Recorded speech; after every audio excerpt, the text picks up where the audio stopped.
Once again, welcome to another video from iCampSA. In today's lesson, we're gonna be doing mathematics paper 2, and this is a past paper question from Eastern Cape. The area of focus is trigonometry, including trigonometric functions. Let's get into it. Okay, so for question 3.1. It says if x is equal to 229.5 degrees and y is equal to 117.6 degrees, determine to two decimal places the values of the following.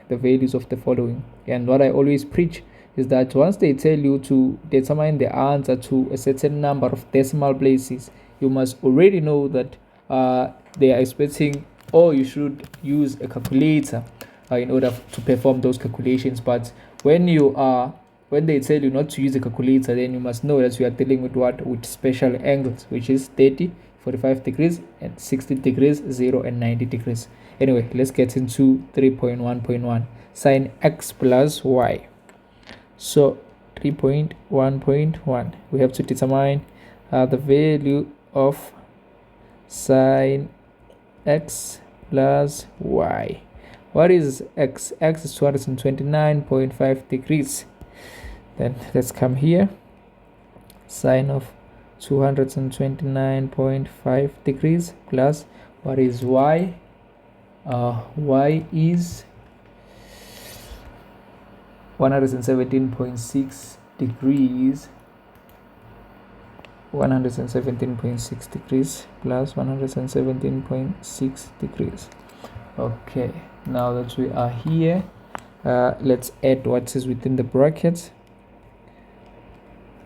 What is within the bracket? This is gonna be sine of 229.5 plus 117.6, and that gives us 347.1 degrees. Okay, before we even punch this in the calculator, do we expect the answer here to be positive or negative? We are dealing with an angle of 347.1 degrees. Remember, I always tell you to use the Cartesian plane and try to visualize what you are doing, so that you can start to develop a feel and a sense of these things.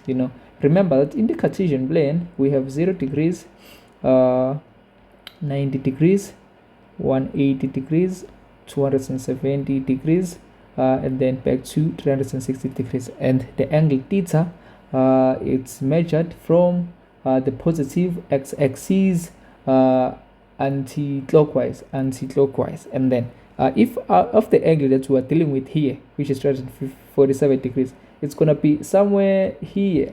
The angle is gonna be somewhere in the fourth quadrant. It's gonna be somewhere in the fourth quadrant. That will be your angle theta. It will be somewhere there in the fourth quadrant. And remember that with the cos method in the fourth quadrant, which trigonometric ratio is positive, and that is your cos. Remember your cos method, CAST.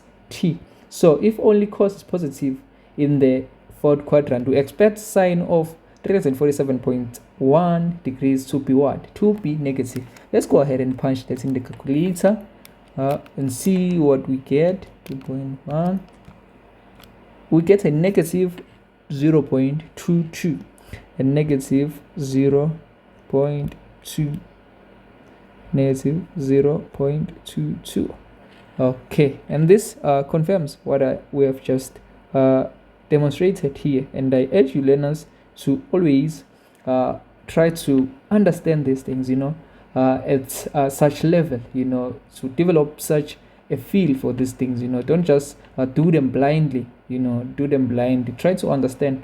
Okay, if we are dealing with this angle is going to be found in which quadrant, so that you can clearly see when your answer doesn't make sense. So for instance, if we're looking for the trigonometric ratio of 347 degrees and it was positive, it wouldn't make sense for the sine trigonometric ratio to be positive, because that angle is in fourth quadrant and only cos is positive in that quadrant. Okay, so I wanted to just make a bit clarification on that. Let's go ahead and do cos 2y 3.1.2. For 3.1.2, we have to find the value or determine the value of cos 2y. Cos 2y. Okay, and then for cos 2y, this is going to be equal to cos let's open bracket 2 open brackets. What is our y value? Y value is 117.6 degrees. 117.6 degrees, close bracket. Let's start by dealing with what is within the bracket first. 2 multiplied by 117.6, that gives us 235 degrees cos of 235.2 degrees, cos 235.2 degrees. Before we even punch the calculator, this is cos 235. Let's go back to our cardinal points. Okay, so there on the Cartesian plane, look what we have. We're dealing with an angle of 235 degrees. 235 degrees is going to be found in which quadrant? In quadrant 3, because this is between 180 and 270. It's going to be found here, and only tan is positive in quadrant 3. So we expect the ratio that we're going to find here to be what? To be negative once again. Okay, let's quickly punch that in the calculator and see what we get. And lo and behold, we get a negative 0.57. Negative 0.57. So you see, like, understanding where your angle is located also adds another layer of confirmation when you are doing your questions, you know. And then next we have 3.1.3. we have cosec x. 3.1.3, we are dealing with the reciprocal now. 3.1.3 of cosec x. Okay, and then cosec is the reciprocal of what? Cosec is the reciprocal of sine. So we're gonna have 1 over sine x. 1 over sine x, and then let's come here. This is gonna be 1 over sine what is this? The angle x is what? The angle is 229.5 degrees. It's 229.5 degrees. Before we punch it in the calculator, let's go back and see. 229 would be once again in third quadrant, you know, in third quadrant. So only tan is positive in third quadrant, so we expect to find a negative value. So we're gonna have 1 over sine 229.5 degrees. This is equal to negative. This is negative 1.32. Negative 1.32, and that is your answer. Okay, 3.1.2. Okay, that's your 6 marks. Okay, and then once again 3.2. Determine the value of x to 1 decimal place. Copy to 1 decimal place. Okay, let's put this one here so that don't keep on scrolling. Paste, then drop. We are in 3.2. 3.2 drop. Yeah, let's drop all the way to here. Okay, 3.2. Determine the value of x to 1 decimal place. Once again, we're dealing with decimal places, means we'll have to use the calculator at some point. So for 3.2.1, we have cos 2x is equal to 0.50. First thing first, let's take cosine to the other side. 2x is equal to cos inverse. When the cosine crosses there, where jumps the equal sign, we have to change it to cos inverse by pressing shift and then pressing cos or pressing a second function if you're using the other type of a calculator. 0.50. Okay, and then once we are here, what do? We divide by 2 on both sides. Divide by 2 on both sides, and that would give us the answer of x. Therefore x is equal to, let's punch this in the calculator, cos 0.50 over 2, that gives us 30 degrees. It gives us 30 degrees. Okay, and that is your answer. That is your answer for 3.2.1. And then let's go to 3. Let me add a page.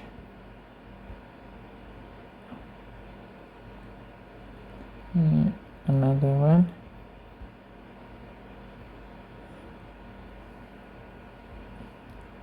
Let's come here, 3.2.1.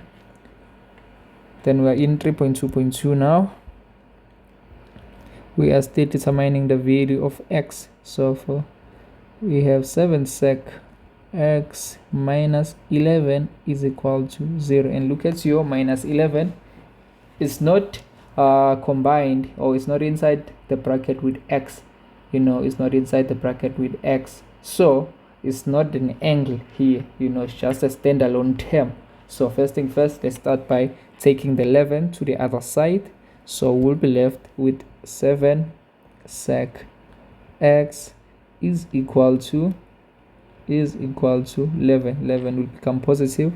At this stage, we have to then divide by 7 on both sides, and then we'll be left with sec x, which is equal to 11 over 7. And then the next step is to actually, before we even isolate x, let's change the reciprocal from sec x to what? To cos x, because sec is the reciprocal of cosine. Okay, so we come here, this is 1 over cos x, which is equal to 11 over 7. Okay, therefore cos x is equal to 7 over 11. You can achieve this by doing cross multiplication, or by just your understanding that when you take the denominator and make it a numerator on one side of the equal sign, you should do the same on the other side of your equal sign. Okay, and then from here we can isolate x by taking cos to the other side. So we're gonna have to say x is equal to cos inverse 7 over 11. Therefore x is equal to what is this? Cos inverse 7 over 11. That gives us 50.5. It's 50.5 degrees to 1 decimal place. If I remember well, yes, 50.5 degrees. Okay, that was 2.2. Okay, and then next we have to go to what is this? 3.3. Okay, 3.3. Let's come here, paste once again, and then let's drop. We are in 3.3 now. We are in 3.3. Let's drop the triangle. Yeah, let's do 3.3. So for 3.3, it reads as follow: if cos x is equal to 3 over 4 and x is found between 0 and 90 degrees, so it's in first quadrant, determine the value of tan x. So they didn't say that without the use of a calculator, but you don't have to use a calculator in this one. First thing first, let's see where the arm will be located. So they were given that cos x is equal to 3 over 4. What is cos x? Cos x is the adjacent side over hypotenuse side, and then we have 0 here, 90 degrees, 180 degrees, 270 degrees, and then 360 degrees. And then we were given that other condition that x is found between 0 and 90 degrees. So that means it is found here in this quadrant. Therefore, the terminal arm will be here. The terminal arm will be here, and this will be our x, angle x. This will be our angle x. Okay, that's the terminal arm. And then from cos x, we can see that we have the length of the terminal arm is going to be 4, because that bottom part is your hypotenuse side, and then x as in the adjacent side, not x the angle, but the adjacent side is going to be 3. Okay, what we don't have here is what is y, the opposite side is y, the opposite side. So to find y, you have to use what? The Pythagoras theorem. So we're going to say y squared is equal to r squared, the length of the terminal arm, minus x squared, the adjacent side, not the angle, the adjacent side, not the angle. So therefore y squared is equal to, what is r squared? It's 4 squared minus 3 squared, and then therefore y squared is equal to, what is 4 squared? 4 squared is 16 minus 3 squared, of which is 9, minus 9. You introduce the square roots on both sides, introduce a square roots on both sides to now isolate y. Therefore y is equal to 16 minus 9, that will be 16 minus 9, that gives us 7. Therefore this is going to be the square root of 7. That will be our y, the square root of 7. Square root of 7, the opposite side. Okay, once we have determined that y is square root of 7, now we can determine what? The value of tan x. Tan x is what? It's the opposite of the adjacent.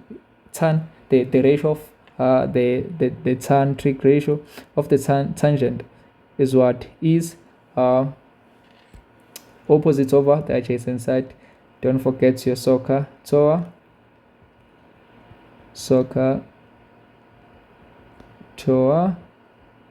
Sine, opposite over hypotenuse. Cos, adjacent over hypotenuse. Tangent, opposite over adjacent. So here we have what? We have tan x is equal to opposite y over adjacent. What is the value of y? Is root 7 over 3, and that is your final answer. You can leave it like that.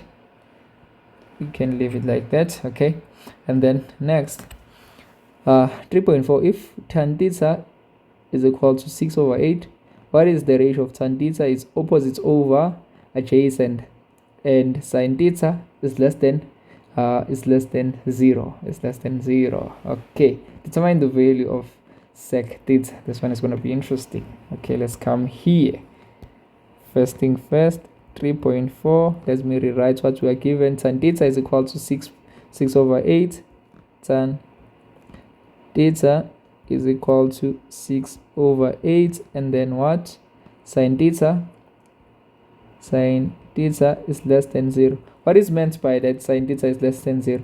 That means that the value of the ratio of sin theta, of sin theta will be negative.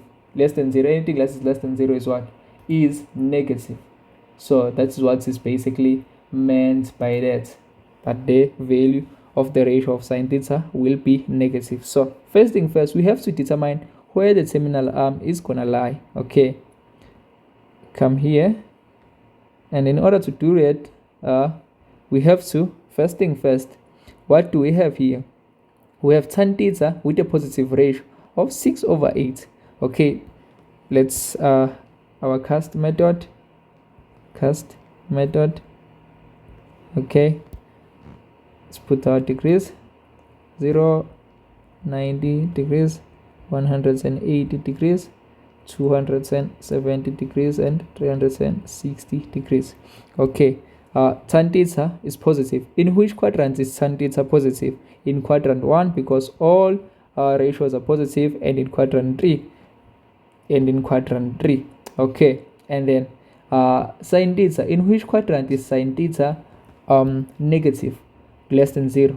we know it is in quadrant 1 and quadrant 2 it is positive, so it's going to be in quadrant 3 because only tan is positive there, and in quadrant 4 because only cos is positive there. So you see, where do you have 2 stars? You have 2 stars in quadrant 3. That means the terminal arm will be in quadrant 3. The terminal arm will be found in quadrant 3 here. That is where your terminal arm will be found, and this will be your tan theta. Sorry, this will be your angle theta. Okay, and then next we have 6 over 8. 6 over 8. Okay, and it makes sense.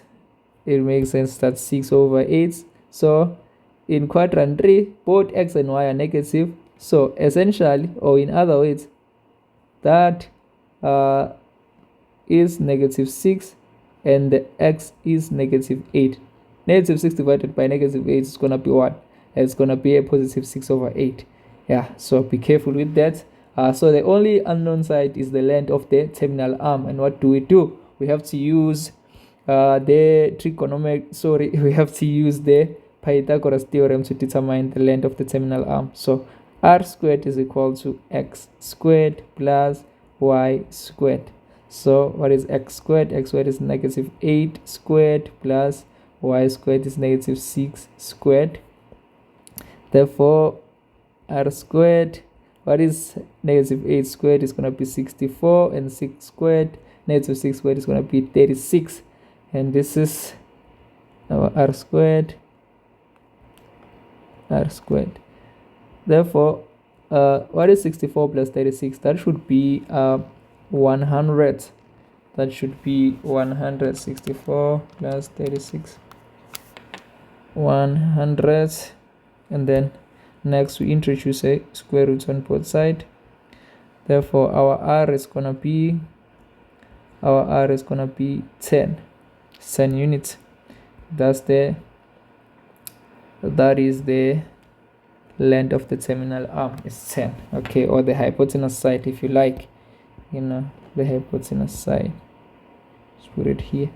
Okay, now that we have that, we can determine the value of sec theta minus cosec theta. So we have to determine the value of sec theta minus cosec theta. Let's go ahead and do this. This is going to be equal to, what is sec theta? Sec theta is the reciprocal of cos theta, so this is going to be 1 over cos theta minus what is cosec theta is 1 over sine of theta. Okay, and then this is essentially 1 over, what is the ratio of cos theta? So cut over adjacent of a hypotenuse side. What is the adjacent side there? Your x is negative 8, so you're gonna have a negative 8 divided by the hypotenuse side. What is the hypotenuse side? Is 10 minus 1 over, or is the ratio of sine theta, opposite over adjacent, the opposite over hypotenuse. That will be a negative 6 over 10. Negative 6 over 10. Okay, then we come here. 1 divided by negative 8 over 10, that will be 10 over, it's going to be negative 10 over 8 minus, and then 1 divided by negative 6 over 10, that will be a negative 10 over 6. Let's put it in bracket because a negative and a negative is going to be a positive. This is going to be a negative 10 over 8 minus plus 10 over 6. 10 over 6. Let's simplify this one a bit. Negative 10 divided by 8 is going to be negative 5 over 4. Negative 5 over 4 plus negative 10 divided by 6 is going to be plus 10 divided by 6 is going to be 5 over 3. 5 over 3. And then once we are here, let's add or subtract the functions, if you will. Lowest common denominator, first thing first. The lowest common denominator is going to be, what's the first number that is divisible both by 4 and 3? That would be 12. How many times that 4 goes into 12? It goes 3 times. 3 multiplied by negative 5. 3 multiplied by negative 5 will be negative 15 plus. How many times that 12 go into 3 goes into 12? It goes 4 times. 4 multiplied by 5, that will be 20. So 20 minus 15, that will be 5 over 12. 5 over 12, and that is your final answer. That is your final answer. Okay, so that is how you actually go about solving that question, that question. So the one for determining the value, yeah, I think you guys can do it. It's just sort of visualizing and understanding what you are working with, this part. Once you are confident with that, you can determining the value of this expression of sec theta minus cosec theta is the easiest part. You just have to know what you are working with. Anyway, let's go to, I think we should be going to 3.5. Let's add the page.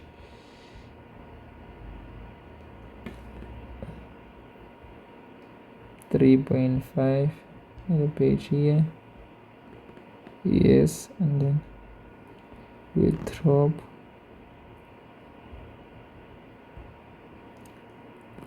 We are at 3.5 now, and it reads as follow. Without using a calculator, determine the value of x in the diagram below. Without using a calculator, determine the value of x. Okay, so here we are working with a what is this? Special angle. A special angle of 30 degrees, special angle. And what are we looking for? We are looking for this opposite side, and we are given a hypotenuse side. So basically we're gonna be working with a sine trigonometric ratio. So for 3.5, to determine x, we have to say sine 30. What is sine 30 gonna be equal to? Sine 30 is gonna be equal to the opposite side, which is x, divided the hypotenuse side, which is 1250. Therefore x is equal to 12,050 multiply by sine 30 degrees. First thing first, you have to evaluate sine 30. Sine 30, according to your special angles, is what? 1250. Let's open bracket. It's gonna be 1 over root 3. It's gonna be 1 over root 3. Oh, it's gonna be 1 over 2. 1 over 2. I made a mistake. It's 1 over 2. It's 1 over 2. Yeah, it's 1 over 2. That is your sine 30. Okay, basically once you are here, 1250 divided by 2 is gonna be what? It's gonna be I think it's gonna be 675. 675. Oh, 625. I was a bit off. 625 kilometers, since we are working with kilometers here. Okay, and that is our 3.5. Let's get into question 4. Question 4. What do we have here? In the diagram below, the graph of f of x is equal to tan x. We're given a graph of tan is drawn for x is the element of 0 degrees, so 360 degrees. That's the domain of x. Domain of domain for this tangent function. So for 4.1, sketch on the same axis the graph of g at x is equal to sine 2x. For x is the element. Okay, for the same range, we have to sketch the graph of sine 2x. Okay, so to sketch a graph, the what you call this thing,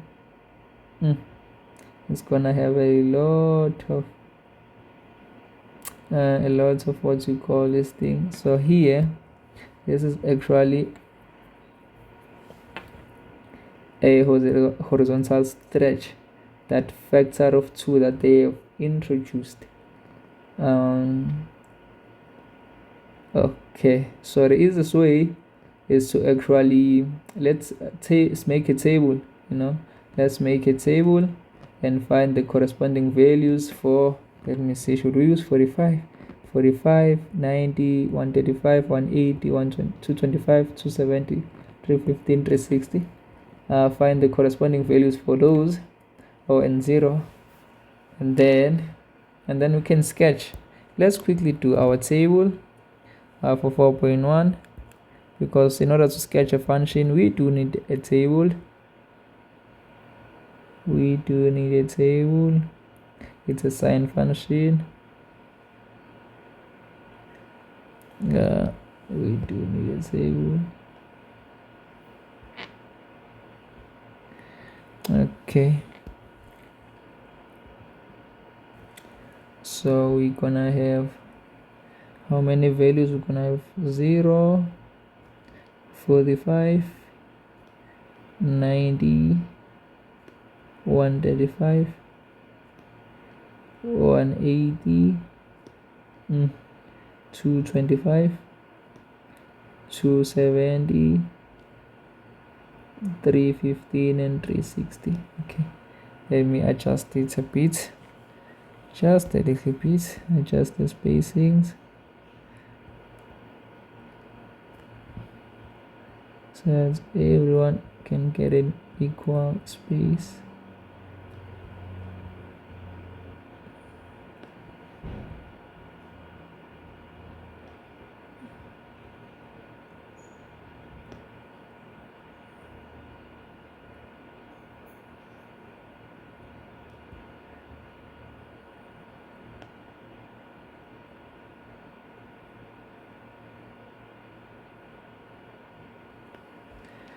Okay, and then here is our x values from 0 degrees, 45 degrees, 90 degrees, 135 degrees, 180 degrees, 225 degrees, 270 degrees, 315 degrees, and then 360 degrees. And then what is the corresponding y value? It's y sine 2x. So y is equal to sine 2x. Let's use a different color. Sine 2x. Okay, let's find the corresponding values. Sine of 2 multiplied by 0, we're gonna have 0 here.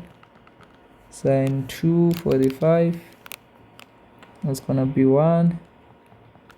90 is gonna be 0. 135 is gonna be -1. 180 is 0. 225 is 1. 270 is 0. 315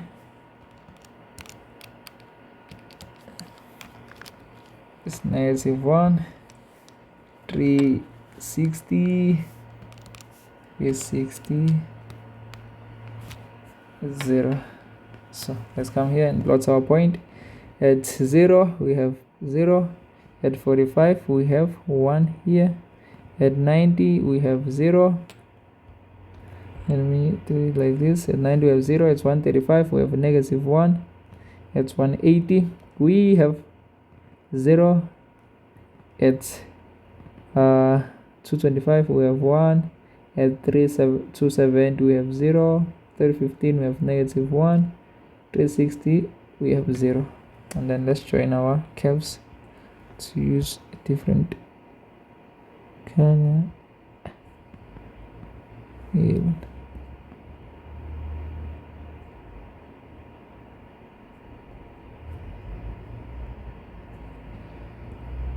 Yeah.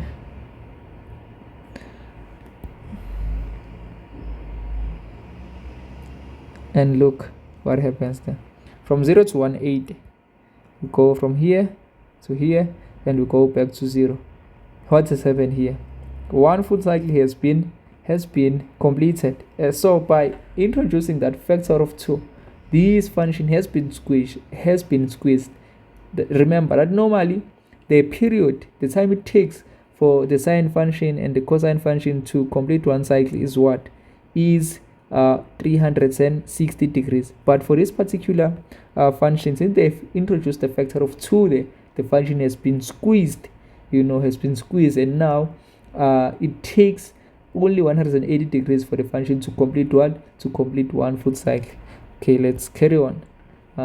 It's still one function, but let me use a different color to complete. That's another full cycle.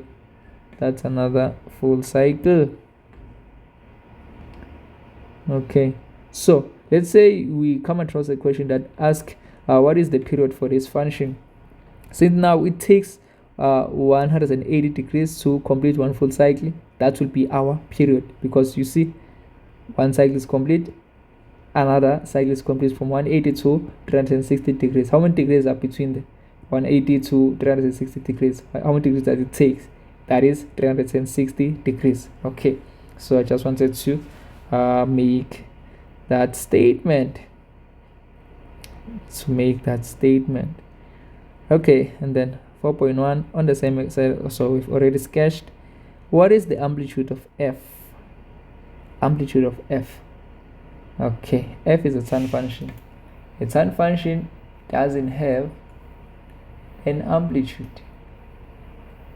The tangent function, it doesn't have an amplitude, So when you are asked to write down the tangent the amplitude of 4.2, who actually said this paper? Why would you ask a amplitude for f? That is kind of insane. The tangent function, it doesn't have an amplitude, because look, it goes towards, it goes from 0 to infinity. The range is from negative infinity to positive infinity, so we might as well just say the amplitude is equal to what? Is equal to infinity. We don't have an amplitude, and say here no amplitude. No amplitude. Maybe they were just testing that you understand that the tangent function doesn't have an amplitude. Period of g, the function we're sketching, we have already gone over that the function has been squeezed. It takes now 181 from 0 to 180 degrees. One full cycle has been completed, so the period of g 4.3 is what? Is 90 degrees. 4.3 for 4.3 period is equal to, did I just say 90 degrees? Is actually 180 degrees, as I've already told you. It's not 90 degrees.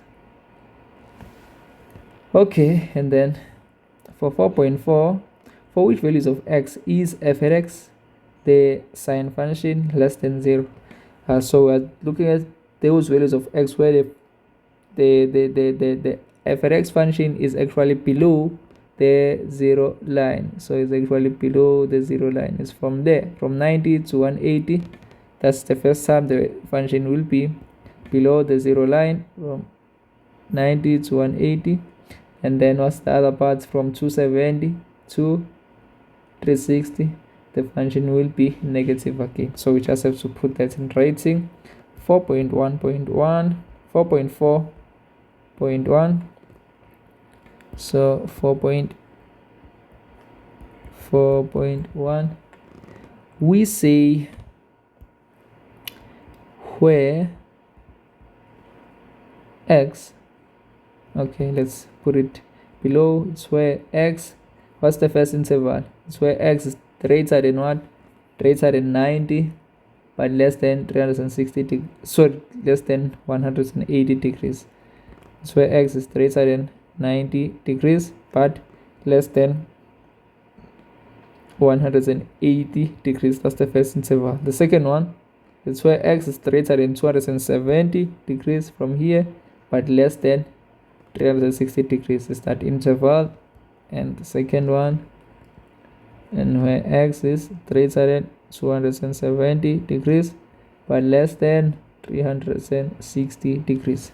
That's the second interval. Okay, and then next, for values of x is f at x multiplied by g at x less than 0. So the products where the products of f at x and g at x is gonna be negative. In order for that to happen, we should have positive multiplied by negative or negative multiplied by positive, because those will give us a negative outcome. Okay, let's come here. Let's come here and see. Let's see. We are looking for when graphically we are looking for when one graph is above the 0 line and the other graph is below the 0 line, because the product of those will give us a negative outcome. Okay, let's come here. From 0 to 90, they are both above 0, so they are both positive. So positive multiplied by positive is what? Is positive. From 90 to 180 degrees, they are what? They are both below 0. They are both below the 0 line, so they are both negative. Negative multiplied by negative is positive. Doesn't work. Here, from 180 to 270, they are both above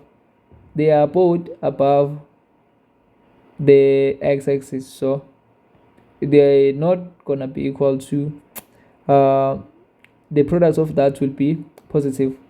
And from 270, so there are no values. Let's see.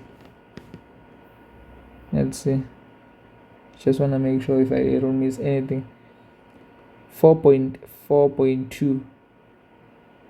Which values of x, f at x multiplied by g at x is less than 0?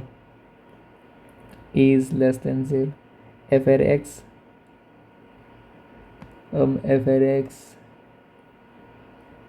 multiplied by g at x is less than 0. From here to here,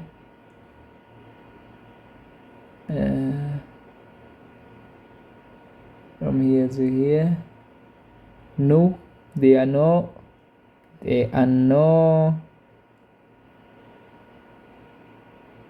values of x. There are no values of x. There is no way there are no values of x. No, for 4.2,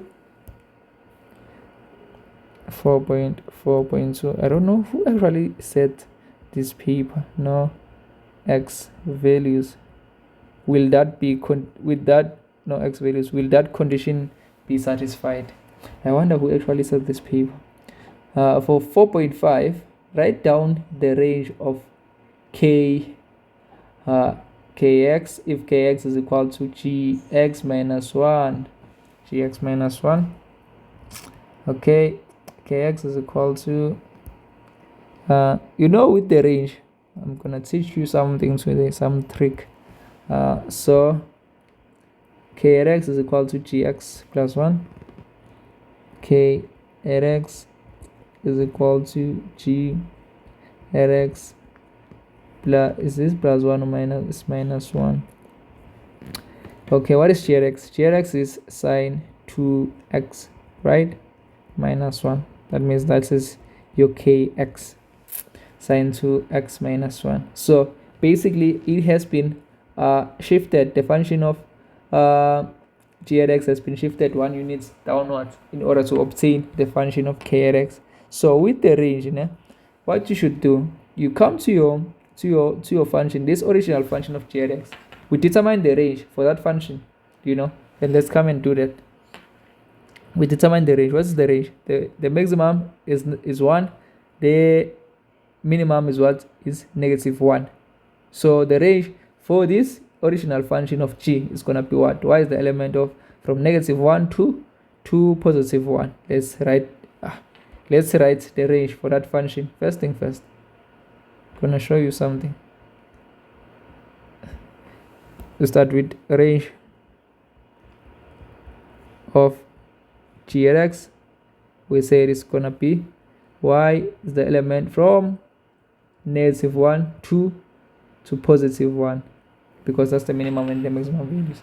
So when we want the range now for what? The function of k at x, we have to take that -1 there that they've introduced, this -1, and we subtract from here, from the minimum, and we also subtract it from the minimum. So we say now the